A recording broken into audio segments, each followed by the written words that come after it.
Hello guys, nandito kami ngayon, tanga-tangahan.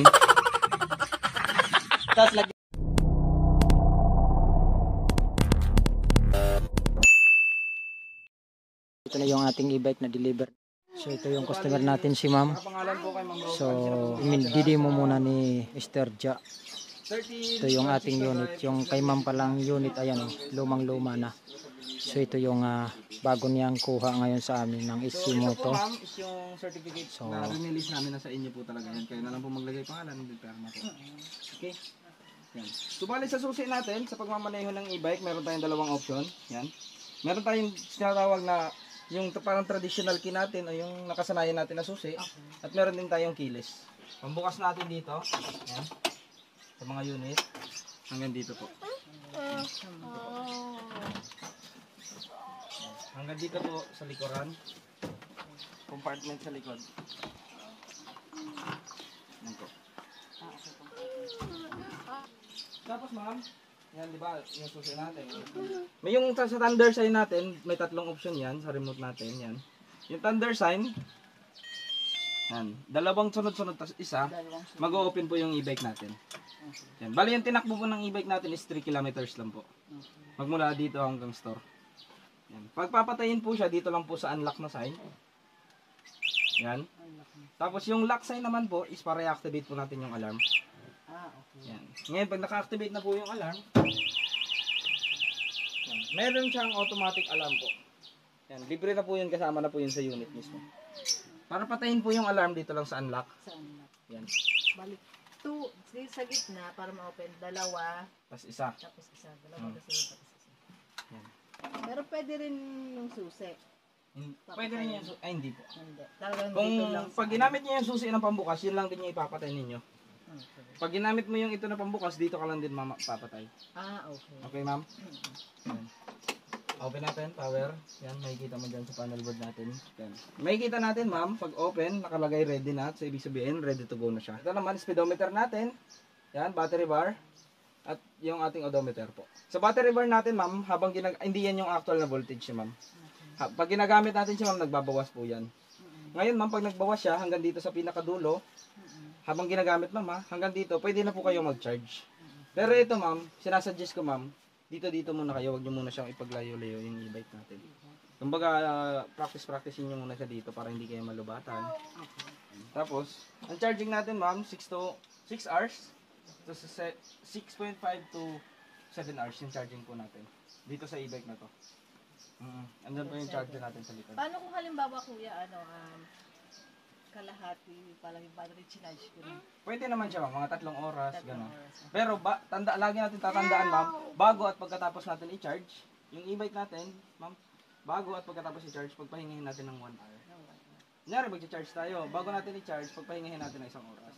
After naman natin nag-charge, yan, dapat hindi tayo lumampas ng 7 hours, ma'am, ng charging, 6.5 to 7 lang talaga, hindi na lumampas yun.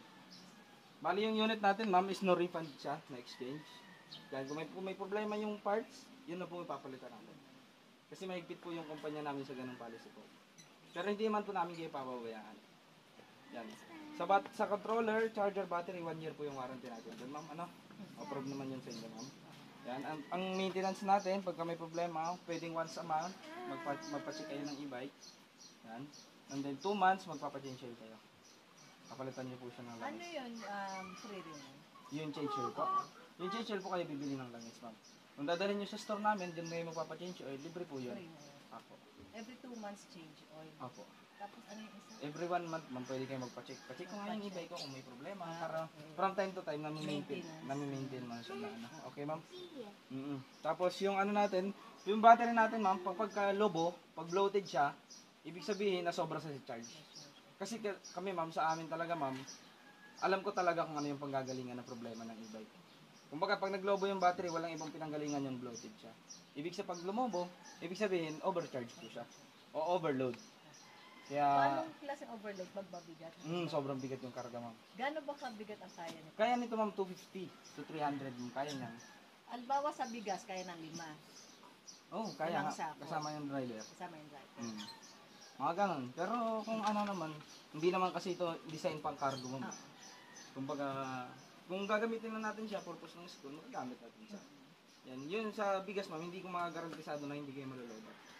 Kasi medyo malakas ng konsumo na. Pero kumbaga hindi naman siya makakasira ng battery. Hindi naman po ma'am.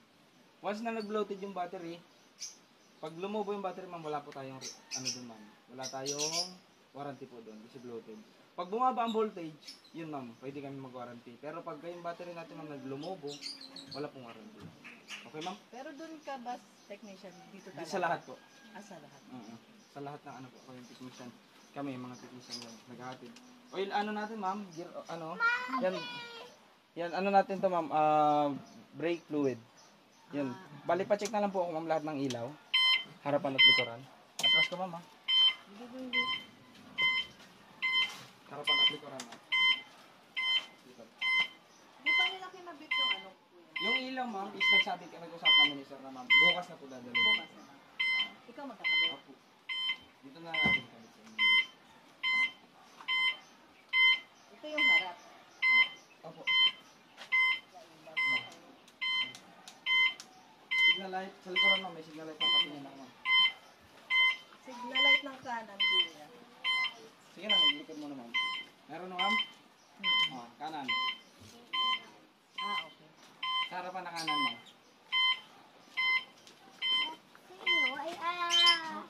Okay. Hantay ba? Busina. Drive and reverse. Bali ma'am, lagi natin tatandaan minsan kasi ma'am sumasabi to sa trapal eh. Ito. Dapat ito ang lagi naka-free yan. Ang dalawang freno. Naka-free. Kumbaga hindi siya nakaipit. Okay. Dapat lagi naka-free. Kasi pag nakaipit ka ng kahit konti lang ma'am, hindi tatakbo yung e-bike. Okay. So gano'n ba ka, ito lang ba talaga yung... Pag mga drum brake po yun, pag disc brake talaga, kahit hanggang dyan lang talaga. Okay. So sabi nila yung disc brake mas, ano Mas siya, maganda. Mas maganda siya. Bali, proceed na lang po tayo sa payment ma'am and then picture. Finishing tayo kung ano yung mga Ay, tanong nila. kuya. Sige. Galing talaga mag-demo ng walkmate ko. Pogi pa yan. Hayop ka talaga! Ang ganda mong lalaki! Tapos na na. Oo, matik yan. Yan yung dinala namin dito na C60 unit. Kulay white. Nice. Dito, medyo malayo-layo din pala yung lugar ni ma'am dito. Bulit-bulit.